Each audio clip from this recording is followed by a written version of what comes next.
आज की daily brief के एपिसोड में मैं आपके लिए दो बड़ी स्टोरीज लाया हूँ। सबसे पहले मैं बात करूंगा इंडिया के इकोनॉमिक स्लो डाउन और उसके फ्यूचर के बारे में। फिर हम डिस्कस करेंगे कि हमारी गवर्नमेंट पैसे कैसे स्पेंड कर रही है। Welcome to the daily brief, जहां हम मार्केट की सबसे बड़ी स्टोरीज और ट्रेंड्स को सिंप्लीफाई करते हैं। मैं हूं आपका होस्ट रोहित अग्रवाला। आज है मंडे 24 फरवरी। अब हमें स्पॉटिफाई, एप्पल पॉडकास्ट या किसी भी और प्लेटफॉर्म पर सुन सकते हैं। सब लिंक्स आपको डिस्क्रिप्शन में मिल जाएंगे। तो चलते हैं हमारी पहली स्टोरी पर। पिछले फाइनेंशियल ईयर में इंडिया दुनिया का सबसे तेजी से बढ़ते इकोनॉमीज में से एक था। FY24 में जब पूरी दुनिया स्लोडाउन फेस कर रही थी, तब हमने 8.2% जीडीपी ग्रोथ देखा। लेकिन जैसे ही नया साल आया, ग्रोथ स्लो होने लगा। Q1 में जीडीपी ग्रोथ 6.7% तक आया और Q2 में गिर के सिर्फ 5.4% तक पहुंच गया। अब बड़ा सवाल ये है कि क्या ये एक टेम्पररी ब्लिप था या फिर हमें एक प्रोलॉन्ग इकोनॉमिक स्लोडाउन देखने को मिलेगा। अलग अलग रिपोर्ट्स में अलग अलग नंबर सामने आ रहे हैं। मोतीलाल ओसवाल का कहना है कि ग्रोथ 5.7% तक रह सकता है। एसबीआई रिसर्च थोड़ा ऑप्टिमिस्टिक है, उनका एस्टिमेशन 6.2% से 6.3% है। आईसीआरए इससे भी ज्यादा कॉन्फिडेंट है और उनका एस्टिमेट 6.4% का है। बैंक ऑफ बड़ौदा सबसे ज्यादा बुलिश है, उनका कहना है कि 6.6% तक ग्रोथ हो सकता है। इतने ज्यादा वेरिएंस के साथ फिलहाल कोई सॉलिड कंक्लूजन निकालना मुश्किल है, इसीलिए हम ऑफिशियल नंबर्स का वेट करेंगे। लेकिन अकेला जीडीपी नंबर पूरी कहानी नहीं बताता। अगर एक्चुअल इकोनॉमी का सिचुएशन समझना हो तो हमें अलग अलग इंडिकेटर्स देखने पड़ेंगे। तो सबसे पहला सवाल यह है कि क्या ओवरऑल इकोनॉमिक एक्टिविटी बढ़ रही है। अगर ब्रॉड लेवल इंडिकेटर्स देखें तो इकोनॉमी स्टेबल लग रहा है, लेकिन कोई ग्रोथ भी नहीं दिख रहा। आरबीआई की state of the economy report और आईसीआईसीआई मंथली चार्ट बुक दोनों के मुताबिक इकोनॉमी ने पिछले कुछ महीनों में स्टेबिलिटी मेंटेन की है। एसबीआई रिसर्च तो ये तक कह रहा है कि इकोनॉमिक एक्टिविटी पिछले कुछ महीनों में एक्सेलरेट हुई है। कुछ और रफ इंडिकेटर्स भी देख लेते हैं। ई-वे बिल्स और टोल कलेक्शन ने दिसंबर और जनवरी में 25% का स्ट्रॉन्ग रिकवरी दिखाया है। नवंबर में एक शार्प ड्रॉप आया था, जो शायद दिवाली के बाद का स्लो डाउन था। पेमेंट एक्टिविटीज की बात करें तो यूपीआई और आईएमपीएस ट्रांजैक्शंस में नवंबर में शार्प डिक्लाइन देखा गया था। लेकिन जैसे टोल कलेक्शन जनवरी में बढ़े, इनका ग्रोथ म्यूटेड रहा। एनर्जी कंजम्पशन पर नजर डालें तो इलेक्ट्रिसिटी कंजम्पशन Q2 में वीक था, लेकिन Q3 में इंप्रूव हुआ। पेट्रोल और डीजल कंजम्पशन भी Q2 में गिर गए थे, लेकिन जनवरी में वापस 3.1% ईयर ऑन ईयर बढ़ने लगे। ओवरऑल इकोनॉमी देखने के बाद अगला सवाल ये है कि क्या आम लोगों की फाइनेंशियल सिचुएशन बेटर हो रही है। अगर रेगुलर लोगों की फाइनेंशियल हेल्थ को समझना हो तो तीन चीजों को देखना पड़ेगा। पहला, क्या लोग ज्यादा खरीदारी कर रहे हैं। दूसरा, क्या उन्हें जॉब्स मिल रही है। और तीसरा, कि क्या लोगों को क्रेडिट मिल रहा है। लोगों की खरीदारी पर पहले नजर डालते हैं और ऑटो सेल से शुरुआत करते हैं। दिसंबर तक ऑटो सेल्स वीक रहे, लेकिन जनवरी में मेजर टर्न अराउंड आया। ये इंडिकेट करता है कि लोगों का कॉन्फिडेंस वापस आने लगा है। कंज्यूमर ड्यूरेबल्स जैसे फ्रिजेस, एसीज एक्सेट्रा में डिमांड काफी तेजी से बढ़ी है, लेकिन नॉन ड्यूरेबल्स जैसे एफएमसीजी और डेली एसेंशियल्स की डिमांड फ्लैट रही है। ये एफएमसीजी कंपनी के Q3 रिजल्ट से मैच करता है, जिसमें डिमांड लो थी। पब्लिक के बारे में अगला सवाल ये आता है कि क्या लोगों को नौकरी मिल रही है। ऑर्गेनाइज सेक्टर में जॉब्स काफी तेजी से बढ़े हैं। सर्विसेज और मैन्युफैक्चरिंग दोनों में एम्प्लॉयमेंट हाईएस्ट लेवल पे है, लेकिन ओवरऑल अनएम्प्लॉयमेंट रेट 8% पे अटका हुआ है, जो चिंता की बात है। जहां अर्बन एम्प्लॉयमेंट इंप्रूव हो रहा है, वहीं रूरल एरियाज में ईयर ऑन ईयर 14% लोग मनरेगा की तरफ ज्यादा जा रहे हैं, जो ये दिखाता है कि रूरल जॉब मार्केट वीक है।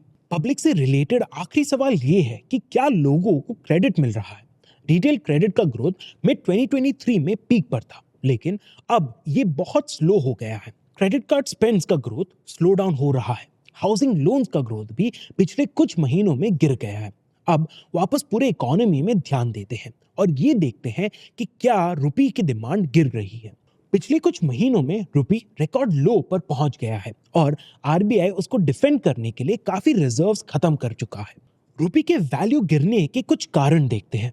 पेट्रोलियम प्रोडक्ट एक्सपोर्ट्स पर यूएस के नए सैंक्शंस का इंपैक्ट देखा गया और मर्चेंडाइज एक्सपोर्ट्स गिर गए और इंपोर्ट्स भी बहुत तेजी से बढ़ गए। अब वापस पूरे इकोनॉमी में ध्यान देते हैं और ये देखते हैं कि क्या रुपये की डिमांड गिर रही है। पिछले कुछ महीनों में रुपये रिकॉर्ड लो पर पहुंच गया है और आरबीआई उसको डिफेंड करने के लिए काफी रिजर्व्स खत्म कर चुका है। रुपये के वैल्यू गिरने के कुछ कारण देखते हैं। पेट्रोलियम प्रोडक्ट एक्सपोर्ट्स पर यूएस के नए सैंक्शंस का इम्पैक्ट देखा गया और मर्चेंडाइज एक्सपोर्ट्स गिर गए और इंपोर्ट्स भी बहुत तेजी से बढ़ गए। इनमें 10.3% ईयर ऑन ईयर ग्रोथ हुआ, जिससे ट्रेड डेफिसिट और बढ़ता है। एक्सपोर्ट्स के गिरने और इंपोर्ट्स के बढ़ने की वजह से इंडिया का ट्रेड डेफिसिट जनवरी तक $23 बिलियन तक बढ़ गया। ये पिछले साल सेम पीरियड में $16.6 बिलियन था। ये एक बड़ा ट्रेंड का हिस्सा है, जहां हमारे मर्चेंडाइज ट्रेड डेफिसिट पिछले साल के मुकाबले काफी ज्यादा बढ़े हैं। सर्विसेज सेक्टर में लेकिन इसका उल्टा ट्रेंड देखा गया। इंडिया के सर्विसेज के एक्सपोर्ट 16.5% के साथ और इंपोर्ट्स 13.8% के साथ काफी जोर से बढ़े। क्योंकि हमारे सर्विसेज का एक्सपोर्ट हमारे इंपोर्ट से ज्यादा है, इंडिया के सर्विसेज एक्सपोर्ट्स का सरप्लस जनवरी में आज तक का हाईएस्ट रहा, $19.1 बिलियन के साथ। नेट एफडीआई नेग्लिजिबल हो गया, क्योंकि जितना पैसा इंडिया में आया उससे ज्यादा बाहर गया। फॉरेन पोर्टफोलियो इन्वेस्टर्स या एफआईआईज एग्रेसिवली इन्वेस्टमेंट से एग्जिट कर रहे हैं, जो इंडियन मार्केट के लिए नेगेटिव है। अब सबसे जरूरी सवाल ये आता है कि अगर ग्रोथ हो रहा है तो कहां से हो रहा है। इकोनॉमिक ग्रोथ काफी जगह से आ सकती है, लेकिन एनालिस्ट 3 जगह फोकस कर रहे हैं, और वो है गवर्नमेंट कैपेक्स, मैन्युफैक्चरिंग रिवाइवल और एग्रीकल्चर। गवर्नमेंट कैपेक्स की बात करें तो सेंट्रल बैंक का कैपेक्स ईयर ऑन ईयर दिसंबर में 1.7% से बढ़ा, जो अच्छी बात है। लेकिन प्राइवेट इन्वेस्टमेंट फ्लैट रही है और कॉर्पोरेट इन्वेस्टमेंट सेंटिमेंट अभी भी वीक लग रहा है। लेकिन अकेला गवर्नमेंट ही इन्वेस्ट नहीं करता। एक हेल्दी इकोनॉमी में कंपनीज भी इन्वेस्ट करते हैं, लेकिन इंडिया में ऐसा नहीं हो रहा। पिछले क्वार्टर में प्राइवेट कंपनीज के इन्वेस्टमेंट कुछ खास नहीं बढ़े। अभी तक हमें दिसंबर क्वार्टर का डेटा नहीं मिला है, लेकिन FY25 के सेकंड क्वार्टर में इन्वेस्टमेंट्स पिछले साल से धीमे बढ़े। इसका एक कारण ये हो सकता है कि इकोनॉमी फ्लैट होने की वजह से ये इन्वेस्टमेंट नहीं कर रहे थे। इस फाइनेंशियल ईयर में कंपनीज के EBITDA numbers year on year कम हुए हैं, लेकिन पिछले क्वार्टर में इनका डायरेक्शन बदला है। ये 5.2% से बढ़े हैं। एक और अच्छा साइन ये है कि इंडियन कंपनीज के कैपिटल गुड्स का इंपोर्ट दिसंबर क्वार्टर में 7.6% बढ़ा है। मैन्युफैक्चरिंग सेक्टर में इंडस्ट्रियल प्रोडक्शन ग्रोथ क्वार्टर 2 में वीक था, लेकिन क्वार्टर 3 में वापस आया है। मैन्युफैक्चरिंग पीएमआई पॉजिटिव दिख रहा है, जो इंडस्ट्री के कॉन्फिडेंस को दिखाता है। इंडिया का इंडेक्स ऑफ इंडस्ट्रियल प्रोडक्शन भी बढ़ा है सेकेंड क्वार्टर में थोड़ा गिरने के बाद। नवंबर में ये नंबर लगभग 5% से बढ़ा, जो एक 6 मंथ हाई था, लेकिन दिसंबर में ये नंबर 3.2% तक गिर गया। एग्रीकल्चर सेक्टर में rabi crop sowing 1.7% year on year बढ़ा है, जो अच्छा साइन है। Fertiliser sales 10% year on year बढ़े हैं, जो इंडिकेट करते हैं कि फार्मर्स इंटेंसिव फार्मिंग कर रहे हैं। रेजर्वायर लेवल्स भी पिछले साल से बेटर है, जो अगले सीजन में इरिगेशन के लिए अच्छा रहेगा। तो अगर इस स्टोरी को समराइज करें तो इकोनॉमी का क्या हाल है। एक जीडीपी नंबर इकोनॉमी का एक्चुअल पिक्चर नहीं दिखाता। ग्रोथ काफी मिक्स्ड है, कुछ जगह पॉजिटिव साइंस हैं और कुछ जगह चिंता का कारण भी। कुछ पॉजिटिव्स पे ध्यान देते हैं। गवर्नमेंट कैपेक्स वापस तेजी से बढ़ रहा है, मैन्युफैक्चरिंग और इंडस्ट्रियल प्रोडक्शन इंप्रूव हो रहा है, एग्रीकल्चर आउटलुक डिसेंट लग रहा है और ऑटो सेल्स रिबाउंड कर रहा है। पर कुछ कंसर्न्स भी है। प्राइवेट इन्वेस्टमेंट्स अभी भी स्लो है, रूरल डिस्ट्रेस दिख रहा है, मनरेगा डिमांड बढ़ रही है, क्रेडिट ग्रोथ में भी स्लो डाउन हो रहा है और रुपये के लिए चैलेंजेस बढ़ रहे हैं। एक तरफ गवर्नमेंट के प्रोजेक्ट्स और अर्बन डिमांड इकोनॉमी को सपोर्ट कर रहे हैं, और दूसरी तरफ रूरल स्ट्रेस और प्राइवेट सेक्टर इन्वेस्टमेंट का स्लो डाउन एक मेजर इशू है। अगले कुछ महीने डिसाइड करेंगे कि क्या ये एक long term economic slow down होगा या सिर्फ एक टेम्पररी। अब चलते हैं हमारी दूसरी स्टोरी पर। हम सब हमेशा ये सुन रहे हैं कि गवर्नमेंट को डेवलपमेंट क्रिएट करना चाहिए, लेकिन बड़ा सवाल ये है कि गवर्नमेंट ये कैसे करे। इसका जवाब है पब्लिक स्पेंडिंग। लेकिन हर पब्लिक स्पेंडिंग एक जैसा नहीं होता। हर एक रुपया रोड्स बना सकता है, इंडस्ट्रीज को पावर दे सकता है, बच्चों को पढ़ा सकता है और जान बचा सकता है, लेकिन ये इनएफिशिएंसी और बेकार स्कीम्स में वेस्ट भी हो सकता है। इसीलिए सिर्फ खर्चा करना इंपॉर्टेंट नहीं है, बल्कि सही जगह खर्चा करना जरूरी है। इंडियन गवर्नमेंट अपने पैसे का यूज कैसे करता है, यही रिजर्व बैंक ऑफ इंडिया की एक रिपोर्ट का सब्जेक्ट है। पब्लिक स्पेंडिंग काफी अलग अलग तरीके से किया जाता है।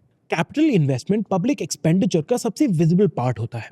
जब गवर्नमेंट हाईवेज, रेलवेज, पोर्ट्स या पावर ग्रिड्स बनाते हैं तो ये इकोनॉमिक एक्टिविटी का फाउंडेशन सेट करता है। बिजनेसेस तेज चलते हैं, इंडस्ट्रीज ग्रो करती हैं, जॉब्स क्रिएट होते हैं।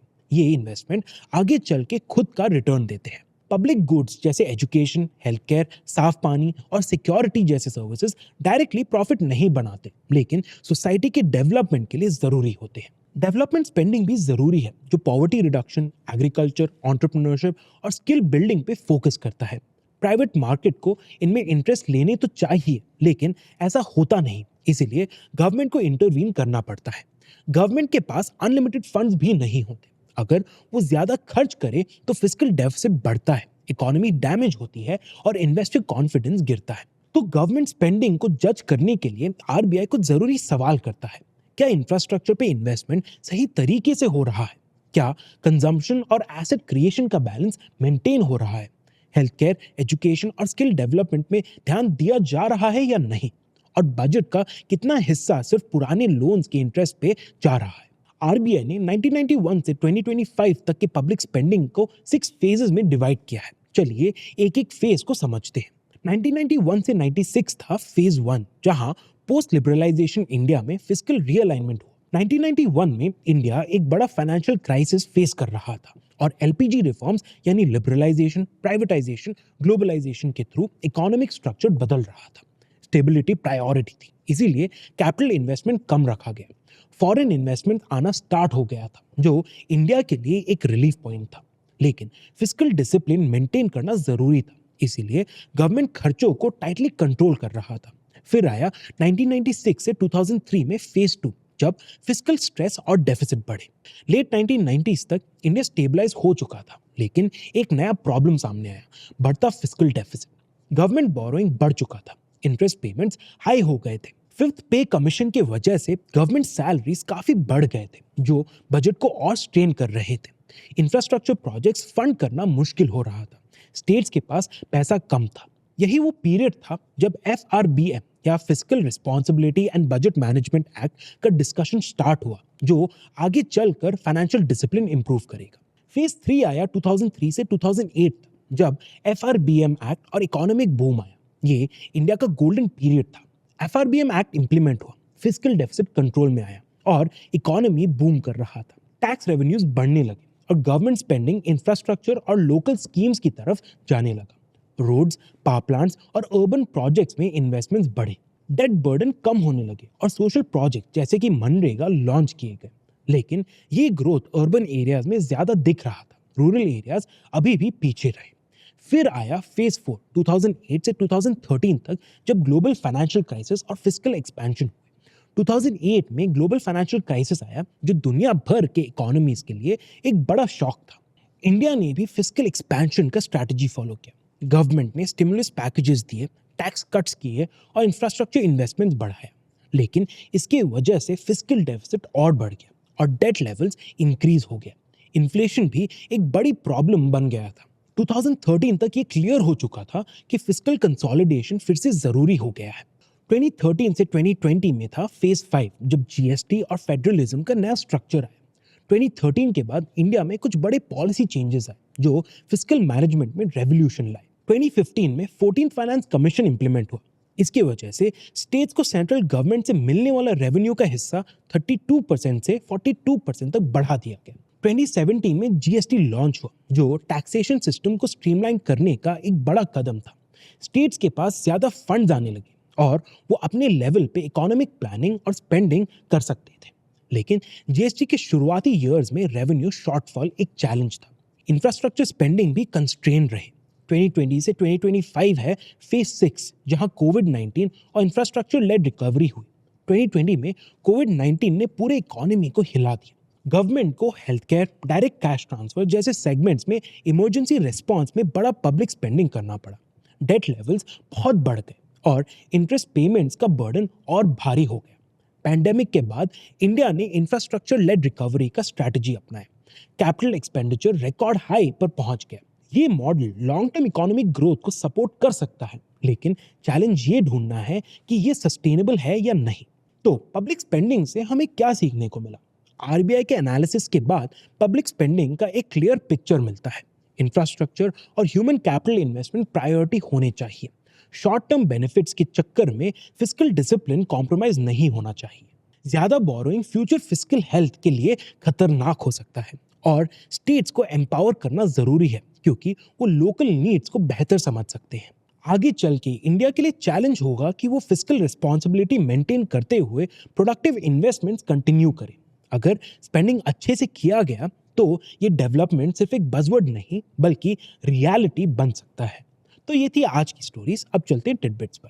पहला, इंडिया के एक्सटर्नल कमर्शियल बोरोइंग्स या ईसीबीज अप्रैल से दिसंबर 2024 में लगभग 3 गुना बढ़कर $15.6 बिलियन तक पहुंच गए, जो गिरते हुए ग्लोबल इंटरेस्ट रेट्स का असर है। ग्रॉस ईसीबी डिसबर्समेंट $36.6 बिलियन तक पहुंच गए, जो पिछले साल की $26.1 बिलियन से ज्यादा है, जबकि रीपेमेंट्स $21 बिलियन पर रहे। फॉरेक्स रिस्क का कम होने का एक बड़ा फैक्टर ये है कि इफेक्टिवली हेज्ड ईसीबीज का शेयर 2023 के 61.6% से बढ़कर 78.1% हो गया। मार्च 2024 से एसओएफआर रेट 85 बेसिस पॉइंट्स गिर चुका है, जिससे ईसीबीज का ओवरऑल कॉस्ट 25 बेसिस पॉइंट्स तक कम हो गया और अब फॉरेन बोरोइंग डोमेस्टिक लोन से सस्ते हो गए हैं। दूसरा, आरबीआई के ओपन मार्केट ऑपरेशन या ओएमओ ऑक्शन में 1.87 लाख करोड़ रुपीस के बिड्स आए, जो नोटिफाइड 40,000 करोड़ रुपीस से काफी ज्यादा थे। ये 1.77 लाख करोड़ रुपीस के लिक्विडिटी डेफिसिट को हाईलाइट करता है। लिक्विडिटी ईज करने के लिए आरबीआई ने 1 लाख करोड़ रुपीस के बॉन्ड्स परचेज किए, जिसमें से 58,875 crore rupees screen based auctions के थ्रू और 39,000 करोड़ रुपीस सेकेंडरी मार्केट्स में खरीदे गए। इसके अलावा सेंट्रल बैंक ने ओवरनाइट वेरिएबल रेट रेपो या वीआरआर ऑक्शन से 1.33 लाख करोड़ रुपीस इंजेक्ट किया और अगले 14 डे वीआरआर में 75,000 करोड़ रुपीस और इंजेक्ट करने का प्लान है। फाइनली, इंडियन रिफाइनर्स ने मार्च से जून के लिए 70,000 मेट्रिक टन के क्रूड पाम ऑयल या सीपीओ ऑर्डर कैंसिल कर दिए हैं, क्योंकि मलेशियन पाम ऑयल प्राइसेस एक महीने में 11% बढ़कर $1,210 पर टन पहुंच गए। इस प्राइस सर्ज की वजह से जनवरी में पाम ऑयल इंपोर्ट्स 45% गिरकर सिर्फ 2,75,241 मेट्रिक टन पर आ गए, जो पिछले 14 साल में लोएस्ट लेवल है। इंडियन रिफाइनर्स अब ज्यादा सस्ते सोय ऑयल पर शिफ्ट कर रहे हैं, जो अर्जेंटीना और ब्राजील से इंपोर्ट किया जा रहा है। तो ये थी आज की बड़ी स्टोरीज। मैं हूं रोहित अग्रवाला और ये था the daily brief. Like, share और सब्सक्राइब करना ना भूलें। मिलता हूं मैं आपसे अगले एपिसोड में।